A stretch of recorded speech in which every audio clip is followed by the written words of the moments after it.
Assalamualaikum dan salam sejahtera, bersama saya Muhammad Dehia Sahlan dalam Berita Pagi Sabah, edisi Isnin 21 Februari 2022.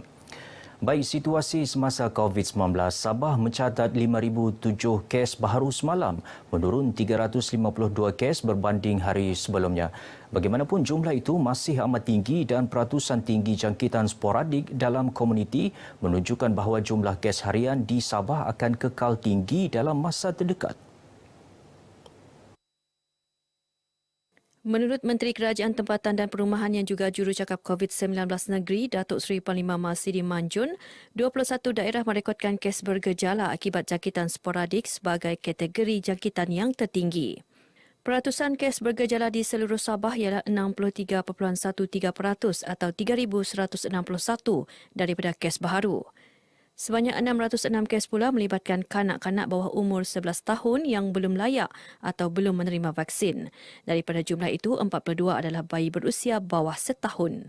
Sementara satu kluster baru institusi pendidikan direkodkan semalam iaitu kluster Jalan Beluran Lama, Beluran. Kes indeks melibatkan pelajar lelaki 18 tahun yang tinggal di asrama SMK Beluran yang dikesan positif melalui saringan bergejala pada 17 Februari. Saringan terhadap kontak rapat mendapati 34 lagi kes positif, menjadikan jumlah kumulatif kluster kini 35 kes. Semua kes telah diasingkan dan diberikan rawatan selanjutnya. Kontak rapat tidak bergejala juga telah diberikan perintah kuarantin. Menurut Datuk Masidi, 2 kluster ditamatkan iaitu kluster Kayul di Kuala Penyu membabitkan kluster komuniti dan kluster institusi pendidikan iaitu kluster Pandan-Pandan di Putatan. Setakat ini terdapat 41 kluster yang masih aktif di Sabah. Dalam pada itu, seramai 4,107 pesakit COVID-19 sembuh dan 4 kes kematian dilaporkan iaitu masing-masing 1 kes di Ranau, Lahadatu, Keningau dan Beaufort. Baik saudara, seterusnya ikuti statistik terkini kes baharu mengikut daerah dan kadar vaksinasi bagi Sabah.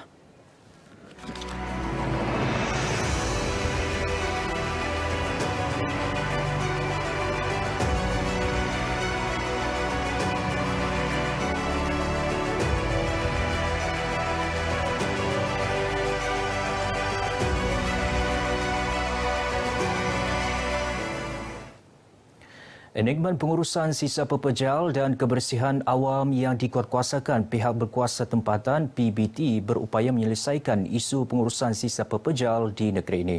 Melalui enigmen itu, PBT dapat menjalankan penguatkuasaan dalam pemungutan sisa pepejal dan bahan buangan secara lebih teratur tanpa mencemarkan alam sekitar. Menteri Kerajaan Tempatan dan Perumahan Datuk Seri Panglima Masidi Manjun berkata, penguatkuasaan itu sekaligus dapat mengurangkan pencemaran alam sekitar khususnya bahan buangan plastik. Jelasnya, warisan alam semula jadi Sabah kini terancam disebabkan pencemaran plastik yang semakin berleluasa. Hanya 10% daripada jumlah plastik yang digunakan dikitar semula, manakala 90% dilupuskan atau dibakar yang mengeluarkan gas rumah hijau. Sementara dianggarkan 8 juta tan plastik terbuang memasuki perairan negeri ini setiap tahun. Menurut Datuk Masidi, jika dibiarkan berterusan, sisa pembuangan plastik akan meningkat 3 kali ganda pada tahun 2050. Datuk Masidi berucap dalam Majlis Pelancaran Sabah Plastic Neutral Education and Awareness di Kota Kinabalu. Teks ucapan beliau dibacakan Pembantu Menteri Kerajaan Tempatan dan Perumahan Muhammad Hamsan Awang Supain. Dalam pada itu, mengenai perkembangan projek Blue Hope di bawah Sabah Plastic Neutral Initiative, Datuk Masidi berkata, kerajaan negeri berpuas hati dengan perkembangan projek berkenaan. Sementara itu, pengasas Blue Hope, Simon Christopher berkata, pihaknya bakal melaksanakan Blue Hope Water is Life Rethinking Plastics dalam usaha melindungi biodiversiti Sabah melalui program kesedaran, pendidikan dan penyelesaian mampan pengurusan sisa plastik. As soon as schools are back, then we're looking to do the first 30 schools, which is about 10,000 kids. And we've chosen 30 schools, but the mini pilot is 5 schools on Pulau, 3 schools on Pulau Gaya, 2 SMK, the 2 primary and second school on Pulau Gaya, Pulau Sepanga, and 2 schools in Melonbok. Tiga elemen iaitu kestabilan politik, ekonomi dan keselamatan penting dalam pembangunan sesebuah negara. Ini kerana elemen yang saling berkait rapat itu memainkan peranan penting dalam menarik kemasukan lebih ramai pelabur asing ke dalam negara. Sehubungan itu, Adun Karampunai Datuk Yaakob Han mengajak rakyat agar terus bersatu padu dan bekerjasama memastikan kestabilan politik, ekonomi dan keselamatan sentiasa terjamin demi mencapai agenda pembangunan negara. Sekiranya politik tidak stabil, sudah pastinya ekonomi akan terjejas. Dan apabila ekonomi terjejas, yang pastinya soal keselamatan kita juga akan turut terjejas. Maka saya menyeru kepada semua masyarakat, biarlah kita berpolitik secara matang. Ya, berpolitik secara matang, janganlah kita berpolitik sepanjang masa. Beliau berkata demikian kepada RTM selepas majlis penyerahan bantuan beg sekolah di Kampung Warisan Inanam. Dalam majlis ini, Datuk Yaakob yang juga Menteri Sains, Teknologi dan Inovasi memuji usaha Jawatan Kuasa Pembangunan dan Keselamatan Kampung JPKK Kampung Warisan atas inisiatif mereka membantu masyarakat setempat yang terkesan akibat pandemik COVID-19. Sementara itu, pengerusi JPKK Kampung Warisan, Sidi Balau berkata kebajikan penduduk terjejas pandemik perlu diberi keutamaan. Untuk membantu kepada ibu bapa yang tidak ada pekerjaan, yang kena buang daripada kerja. Kami bagi pihak sini di Kampung JPKK sama Ketua Kampung berusaha untuk macam mana mendapat itu beg membantu kepada budak-budak sekolah. Atas usaha kami, ahli jawatan kuasa JPKK Kampung Warisan, untuk macam mana kami bantu yang betul-betul memerlukan. Sehingga dari Taman Puri Warisan ada juga yang dibantu. Seramai 156 pelajar menerima sumbangan beg sekolah dan alat tulis dalam majlis ini. Pelaksanaan penurunan had umur mengundi daripada 21 tahun kepada 18 tahun akan meningkatkan penyertaan belia sebagai warga bertanggungjawab. Ia sekaligus menyumbang kepada demokrasi dan pembangunan negara selain membantu belia mempertingkat literasi demokrasi dan kematangan melalui pendedahan kepada pengurusan tadbir urus negara. Dekan Fakulti Sains Sosial dan Kemanusiaan Universiti Kebangsaan Malaysia UKM Profesor Dr. Hazita Azman berkata, pelaksanaan had umur mengundi juga akan memberi peluang golongan muda bergiat aktif dalam politik dan dapat mengetengahkan suara anak muda. Rata-rata daripada kajian yang kami dapati ialah pengetahuan dan kefahaman rakyat Malaysia terhadap politik masih berada di tahap yang sederhana. Jadi itu tak kira umur.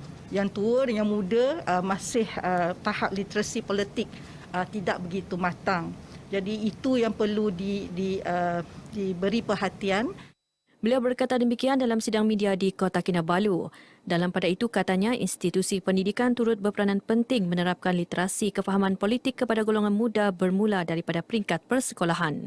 Ia sebagai langkah meningkatkan kesedaran kepada golongan berkenaan terhadap kepentingan mengundi untuk masa depan negara. Sementara itu, pilihan raya umum Dewan Undangan Negeri Johor PRU Dun Johor akan dijadikan sebagai penanda aras bagi melihat keperluan had umur pengundi. Dalam partisipasi umur 18 tahun ialah yang akan diadakan di Johor Bahru. Ya? Dan hingga Johor Bahru. Di situlah kita tengok macam mana kematangan mereka. Jadi kita akan melihat berapa ramai, ke mana pola pengundian kita tengok macam mana di Johor nanti. Saya dipahamkan di Johor lebih 700,000 lebih anak muda 18 tahun akan mengundi. Sesuatu yang sesuai dan wajar kerana kita ada makmal, ya. Dan makmal ini kita boleh meneliti ke manakah hala tuju, ya, pengundi muda ini. Saya percaya kita akan dapat membuat banyak kajian, ya, tentang aspirasi, keperluan, pandangan dan adakah penyertaan mereka dalam politik boleh membina wajah baru dan sebagainya. Sebanyak 57 payindarah berjaya dikutip menerusi program derma darah anjuran Majlis Belia Persatuan Kebudayaan Kadazan Dusun KDCA di ITCC Pinampang. Program Tanggungjawab Sosial Korporat Majlis Belia itu bagi membantu menampung keperluan tabung darah di Hospital Queen Elizabeth HQE Kota Kinabalu. Ketika ditemui RTM, Setiausaha Penganjur KDCA Sabah Caesar Mandela Malakun menyatakan program ini juga bagi menggalakkan masyarakat tampil menderma darah bagi membantu golongan memerlukan. Semasa kita menghadapi pandemik, terdapat pengurangan yang mendadak penderma-penderma untuk blood bank, dan Hospital Queen Elizabeth dan seluruh hospital di seluruh Sabah ini sebenarnya menghadapi satu masalah yang sangat kritikal, di mana kita mempunyai kekurangan darah untuk pesakit-pesakit thalassemia dan pesakit yang menjalani pembedahan. Sementara itu, penderma darah turut menyokong penganjuran program ini demi menyelamatkan nyawa pesakit. Actually, yang make me realize how important it is, why we should donate blood was when I was in Form 1 or Form 2. Ada satu student dia macam every week dia pergi add on blood lah. So from there I thought, oh memang important lah ini donate blood. Kalau macam imagine the whole world tidak donate blood, imagine what would happen to that girl. Bagi tanggung jawab saya sebagai orang awam, memang patutlah kasih derma begitu, membantu masyarakat yang memerlukan darah lah. Terutamanya ketika ini hospital banyak kekurangan bekalan darah lah. Seruan saya kepada rekan-rekan agar turunlah menerima darah. Walaupun dalam keadaan pandemik macam ni, SOP mereka memang tetap jagalah. As a penderma, I think the best thing is save people life. That's the most important thing.